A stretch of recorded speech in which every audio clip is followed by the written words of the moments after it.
इस देश का सबसे बड़ा टेलीकॉम कंपनी जिसके पास सबसे ज़्यादा संपत्ति है वो है BSNL। और देखिए यहाँ पे Bharat Sanchar Nigam limited, BSNL mobile TV, BSNL है तो भरोसा है और BSNL वाईफाई सब कुछ लिखा हुआ है। अभी उत्तर प्रदेश में चुनाव है लेकिन BSNL मुद्दा नहीं है, जबकि सरकारी कंपनी है ये और ये घाटे में जा सकती है। तो जियो और एयरटेल, वोडाफोन आइडिया कैसे मुनाफे में चली गई समझ में ही नहीं आया। आज उत्तर प्रदेश चुनाव में BSNL भी एक मुद्दा होना चाहिए। कुछ दिन पहले इसी BSNL में 3.5 लाख कर्मचारी काम करते थे। आज उसमें से 2.5 लाख से ज़्यादा कर्मचारी VRS ले चुके हैं या तो रिटायर्ड हो चुके हैं। और धीरे धीरे उन कर्मचारियों के जैसे BSNL को भी रिटायर करने का प्लानिंग किया जा रहा है। उत्तर प्रदेश में समाजवादी पार्टी, बहुजन समाजवादी पार्टी, कांग्रेस और भाजपा 4 प्रमुख पार्टी है और उसके अलावा भी छोटी बड़ी बहुत सारी पार्टियां हैं।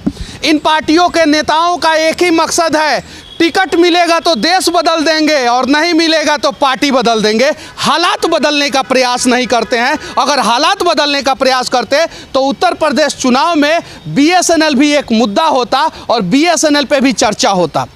आज BSNL के बहुत सारे कर्मचारी जो है वो दुखी हैं, BSNL के उपभोक्ता दुखी हैं और BSNL कंपनी खुद दुखी है। कनेक्ट करते करते डिस्कनेक्ट हो गया। और अभी मैं लखनऊ का सबसे पॉश एरिया में हूँ। हजरतगंज चौराहा है, अटल चौराहा है यहाँ पे, और ये GPO का एरिया है, पीछे विधानसभा है और अगल बगल में सभी पार्टियों के नेता जो है फॉर्च्यूनर से टिकट लेने के लिए, देने के लिए घूम रहे हैं। लेकिन इन सब चीज़ों पे कोई चर्चा नहीं कर रहा है। आज भारत के लोगों को, भारत के लोगों की संपत्ति को बचाने की ज़रूरत है, क्योंकि ये सरकारी संपत्ति नहीं है, ये हम सब की संपत्ति है। क्योंकि कहीं नहीं तो कहीं हमारे टैक्स के पैसे से BSNL को खड़ा किया गया, रेलवे को खड़ा किया गया, भारतीय डाक को खड़ा किया गया, एयर इंडिया को खड़ा किया गया, LIC को खड़ा किया गया, भारत पेट्रोलियम को खड़ा किया गया, shipping yard corporation of India को खड़ा किया गया और आज सबका भविष्य जो है खतरे में है। इन लोगों के लिए आवाज़ उठाना पड़ेगा। हमें सोचने की ज़रूरत हमें यह है कि जब जियो नई कंपनी प्रॉफिट मेकिंग हो सकती है तो BSNL इस देश की सबसे पुरानी कंपनी घाटे में कैसे चली गई। जब एयरटेल इस देश के लोगों का खून चूस के प्रॉफिट में जा सकता है, BSNL घाटे में क्यों चला गया। इन सब चीज़ों को सोचने की ज़रूरत है। बहुत सारे BSNL के कार्यालय में जाता हूं तो वहां के कर्मचारी मिलते हैं, बात करते हैं, कुछ कैमरे के सामने आते हैं, कुछ कैमरे के सामने नहीं आते हैं, लेकिन चीज़ों को बताते हैं कि कैसे BSNL को बर्बाद किया गया।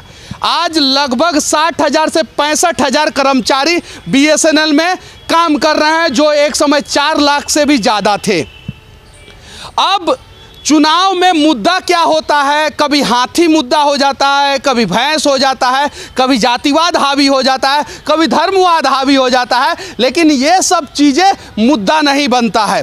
इस देश के लोगों से विनती करना चाहता हूँ, खासकर उत्तर प्रदेश जो इस देश का सबसे बड़ा राज्य जनसंख्या के दृष्टिकोण से है, यहाँ के लोगों से विनती करना चाहता हूँ कि आप BSNL को बचाने के लिए एक कदम उठाएं, क्योंकि BSNL इस देश के लोगों की है, हमारी और आपकी है। अगर आज हम ये नहीं बचाएंगे तो कनेक्टिंग इंडिया डिस्कनेक्ट हो जाएगा और जियो जो शुरुआत तो फ्री के साथ किया लेकिन अब 799 रुपया तक पहुंच गया है, वो BSNL जैसे ही ख़त्म होगा उसके बाद से किस प्रकार से लोगों का खून चूसेगा। एयरटेल, आइडिया, वोडाफोन ये सब किस प्रकार से स्ट्रेटजी पे काम कर रहे हैं उसे जानने की ज़रूरत है।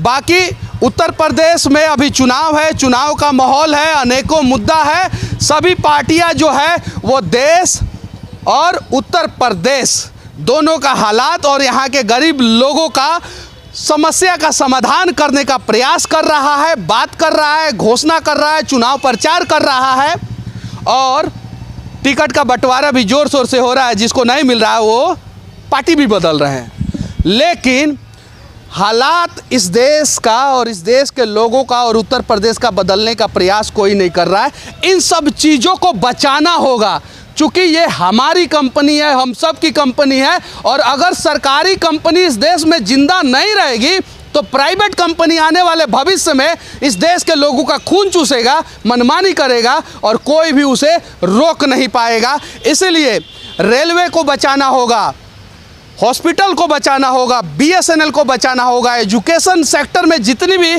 सरकारी यूनिवर्सिटियां हैं उन्हें बचाना होगा, वरना धीरे धीरे सभी चीज़ों को प्राइवेटाइजेशन में डाल दिया जाएगा और धीरे धीरे ख़त्म कर दिया जाएगा। इस देश में एक कंपनी हुआ करती थी मारुति, बाद में वो मारुति सुजुकी हुई और अब वो सिर्फ और सिर्फ सुजुकी हो गई है, जो इस देश का सबसे बड़ा कार निर्माता कंपनी थी। एक कंपनी है LIC, जो 5 करोड़ रुपया में 1955 में शुरू की गई थी, सिर्फ 5 करोड़ रुपया में, और 2021 तक वो कंपनी सरकार को 23 लाख करोड़ रुपया दे चुकी है, और फिर भी उसका 10% शेयर बेचा जा रहा है। पहले 10% बेचा जाता है, फिर 20, फिर 30, फिर 40, फिर 50, और धीरे धीरे जो है ना प्राइवेट इंश्योरेंस कंपनी को बेनिफिट पहुंचाने के लिए LIC को कंगाल कर दिया जाएगा। जैसे प्राइवेट कंपनियों को मुनाफा पहुंचाने के लिए जियो, एयरटेल और वोडाफोन आइडिया को खड़ा करने के लिए BSNL को जर्जर कर दिया गया, कनेक्टिंग इंडिया को डिस्कनेक्ट कर दिया गया। जब हमारे यहाँ आपदा आता है, बाढ़ आता है या किसी भी प्रकार का वो समय आता है जहाँ पे कोई खड़ा नहीं हो पाता है, उस समय BSNL हमारे साथ खड़ा होता था, और आज हम BSNL के साथ नहीं खड़े हो रहे हैं। कहीं नहीं तो कहीं कुछ BSNL के भी कर्मचारी गलत हैं, हम मानते हैं, लेकिन उन्हें सुधारने का प्रयास सरकार को करना होगा, तब जाके BSNL सुधरेगा, BSNL बचेगा, और तब जाके ये प्राइवेट कंपनियां जो मनमानी कर रही है वो मनमानी नहीं करेगी। तो उत्तर प्रदेश चुनाव में BSNL भी एक मुद्दा होना चाहिए, और यहाँ के अगर नेता उत्तर प्रदेश चुनाव में BSNL को मुद्दा नहीं बना सकते हैं, BSNL को नहीं बचा सकते हैं, तो आप समझ जाइए कि सिर्फ और सिर्फ वो राजनीतिक घोषणा कर रहे हैं, वो उत्तर प्रदेश को बचाने का प्रयास नहीं कर रहे हैं, उत्तर प्रदेश के लोगों को बचाने का प्रयास नहीं कर रहे हैं।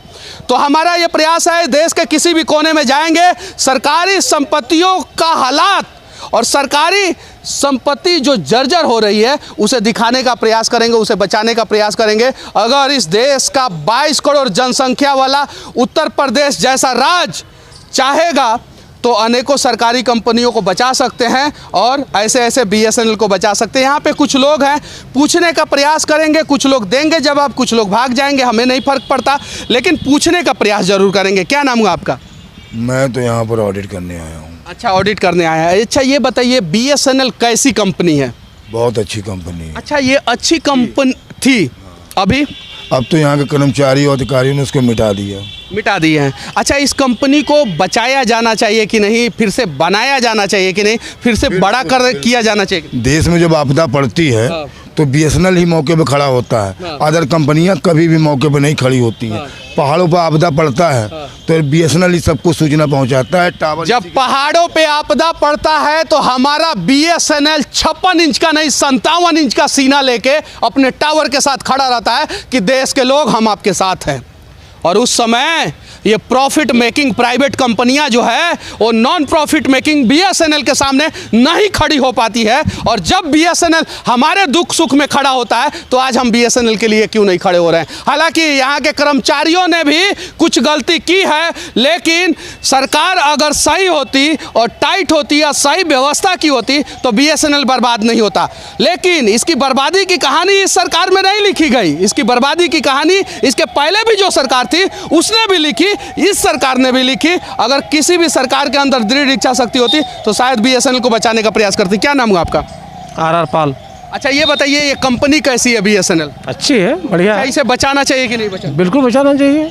अभी ये डिस्कनेक्ट हो रहा है इंडिया के लोगों से, इसे फिर से कनेक्ट करना चाहिए कि नहीं? हाँ, कनेक्ट करना चाहिए। हाँ, बताइए क्या बोल? BSNL तो बात का मुद्दा आया है, इसके पहले इससे जुड़ी हुई इसकी IT कंपनी थी जो फ़ोन बनाते थे। तो ये 3 कंपनी यहाँ पर इलाहाबाद में है, नैनी में है, और आपका ये गोंडा में है। तो वहाँ वो कंपनियाँ बिल्कुल बंद पड़ी हुई हैं।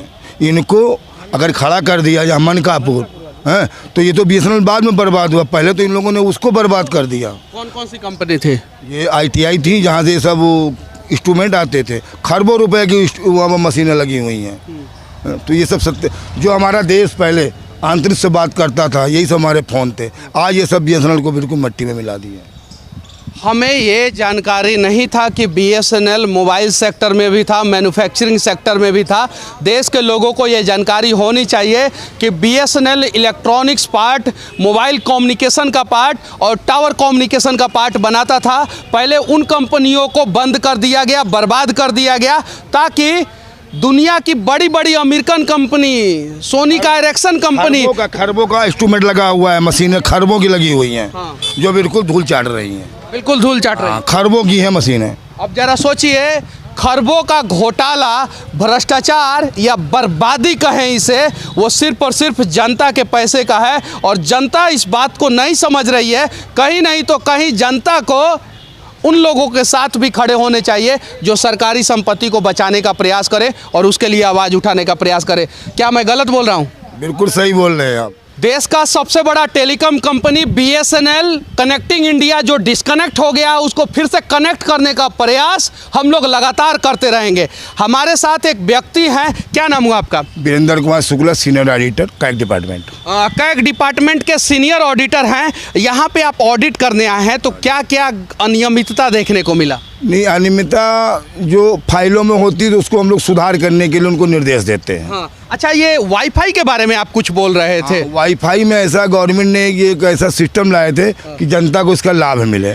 लेकिन इन लोगों ने जो इनकी मिली भगत होती है ठेकेदारों से, तो जनता को लाभ नहीं दे पाए। इसका रेंज होना चाहिए 500 मीटर तक, तो बल्कि इसका मीटर केवल 20 मीटर या 50 मीटर के अंतर्गत रहता है। तो आप टावर से दूर जाएंगे तो वो अपना काम नहीं करेगा, और बल्कि ये फ्री सेवा जनता के लिए है।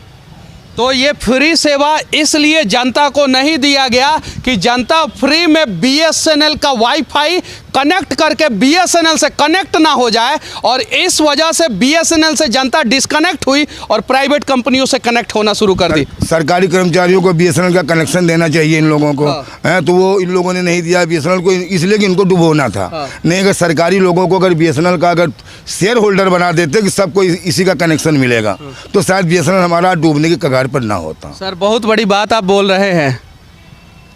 ये तो सब सामने दिख रहा है, उसी को हम लोग बोल रहे हैं। BSNL सरकारी कंपनी है, और इस सरकारी कंपनी को बचाने का सिर्फ और सिर्फ एक रास्ता सरकार ईमानदारी पूर्वक अपना लेता तो शायद BSNL बच जाता। इस देश की जितनी भी सरकारी कंपनी है और जितने भी सरकारी कर्मचारी है, उन सब को BSNL यूज करना होता, और सरकारी कंपनियों में BSNL होता तो शायद आज BSNL बर्बाद नहीं होता। अभी भी ये सरकारी कर्मचारियों को, डिपार्टमेंट को अगर ये निर्देशित कर दिया जाए तो हमारा BSNL बचेगा और सबसे लल्लन टॉप चलेगा। जब इन्होंने 4G का जब लाइसेंस बांटा, सबका बाप तो BSNL है, अदर कंपनियां तो उसके बेटे हैं। सबका बाप BSNL, इसे तो बर्बाद नहीं होने देंगे, वादा करते हैं। कंपनियां तो उसके बेटे हैं। और वो लोग मौज कर रहे हैं, BSNL बर्बाद हुआ। तो ये कौन सा नियम, कौन सा रूल के तहत इन्होंने पॉलिसी लाई है कि बाप बर्बाद हो जाए और बेटा आबाद हो जाए? ये कौन सा पॉलिसी है? ये हम भी इससे परे हैं। तो मैं चाहता हूं कि शासन इसको बताए, प्रशासन बताए, सरकार बताए ये कौन सी पॉलिसी है। और उत्तर प्रदेश और ये कोई आम आदमी नहीं है। मेरे साथ जो खड़े हैं वो CAG डिपार्टमेंट का ऑडिटर हैं और मर्द हैं, और BSNL को बचाने का प्रयास कर रहे हैं। इसलिए, नहीं तो सरकारी कर्मचारी लोग डर के मारे भाग जाते हैं, दो शब्द बोलते नहीं है। हाँ, बोलिए सर। हाँ, रही बात ये, जैसे मोदी का सपना है कि मैं भारत देश को डिजिटल इंडिया कर देंगे, तो कर तो सकते हैं, लेकिन जो ये जितनी पार्टियां आती हैं इलेक्शन के पहले, मैं स्कूटी दूंगा, मैं मोबाइल दूंगा, मैं टैबलेट दूंगा, तो ये मात्र केवल 20% को मिलता है, एक बड़े आदमियों को और एक मध्यम को।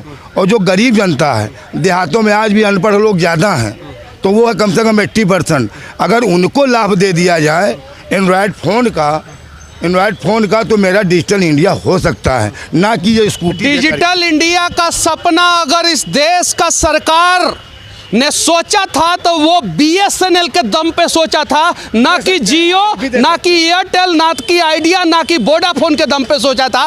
तो जब BSNL के दम पे डिजिटल इंडिया को साकार करना था, तो BSNL को आधुनिक ज़माने में डिजिटल वाले ज़माने में बर्बाद क्यों किया गया, ये बहुत बड़ा सवाल है और इस सवाल का जवाब हम ढूंढने का प्रयास करेंगे। बाकी आपसे मिलकर बहुत अच्छा लगा और आपको मैं एक ही शब्द कहूँगा सर, काश इस देश के सभी सरकारी कर्मचारी आपके जैसे होते तो इस देश का सरकारी कार्यालय बर्बाद नहीं होता और सरकारी कंपनी बर्बाद नहीं होता।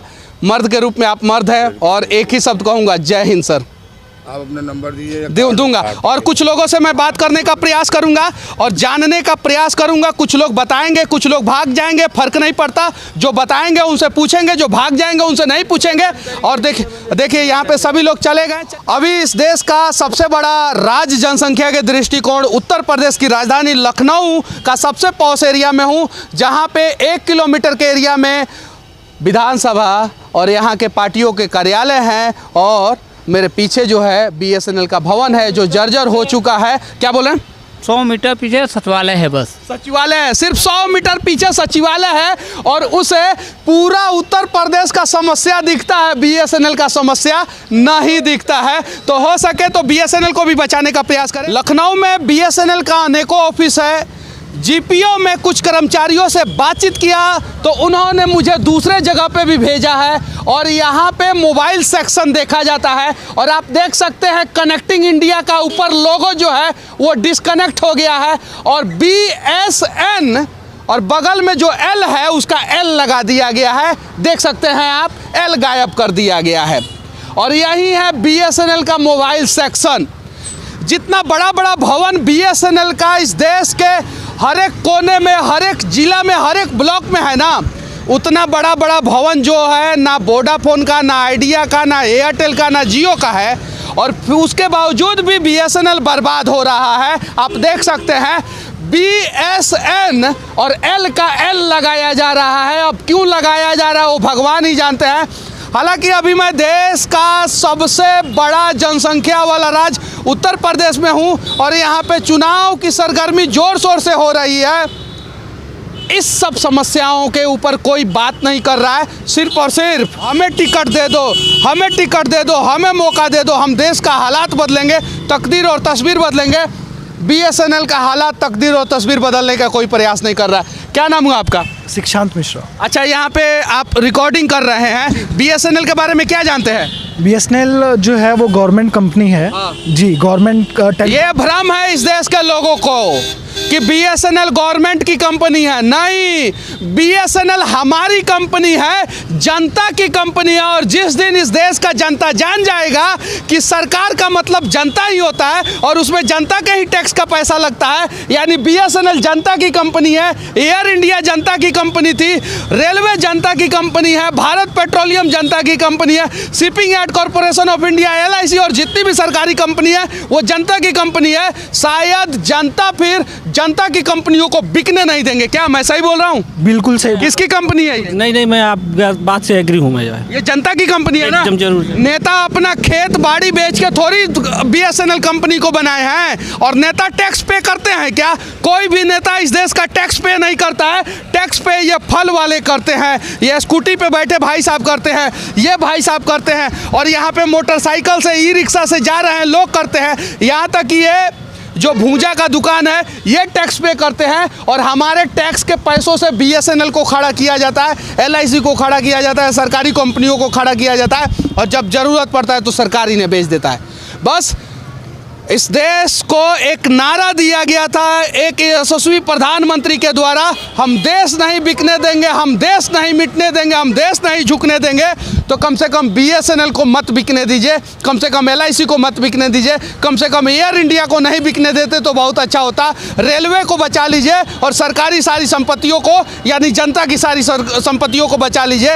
हो सके तो देश की सारी सरकारी संपत्ति यानी जनता की संपत्ति को बचाने का प्रयास किया जाए और इसके लिए इस देश की तमाम पार्टियां, नेता और देश के लोग आवाज उठाएं। अभी मैं इस देश का सबसे बड़ा राज्य जनसंख्या के दृष्टिकोण से उत्तर प्रदेश की राजधानी लखनऊ में हूं और यहां पे मैं कनेक्टिंग इंडिया यानी BSNL के कार्यालय में हूं और यहां से BSNL की स्थिति को दिखा रहा हूं।